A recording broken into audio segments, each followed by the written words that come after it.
Ffion ydw i ac dwi'n astudio gradd troseddig ym Mhrifysgol Abertawe ac fe des i drwy proses clirio.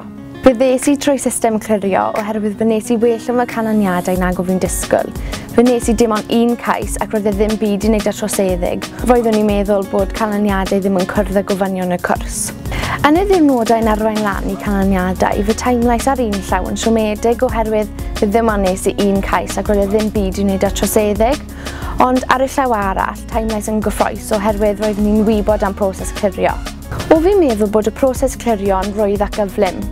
Fe siaradais i gyda pennaeth adran troseddig ac fe wnaethon nhw gofyn cwestiynau am canlyniadau fi ac fe wnaethon nhw roi wybod iddi fi os o lle ar y cwrs.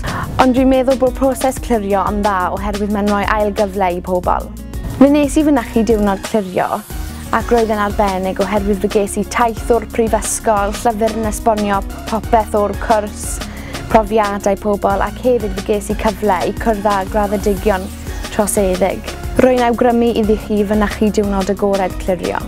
Fe dewises i Prifysgol Abertawe oherwydd mae'n cael gwobr 5 seren am ddysgu, mae'n enwog am ei ymchwil, ddysgu a lleoliad traeth unigryw, ac mae fe'n cael gwobr 15 uchaf am boddhad myfyrwyr.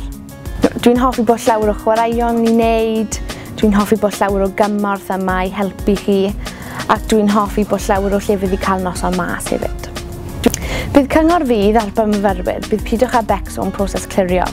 Dyw e ddim oherwydd dyw person ddim wedi wneud mor dda yn y canlyniadau, ond mae fe'n hefyd am bobl sydd wedi wneud yn well, ac felly mae llawer o gyrsiau yn addas iddi chi.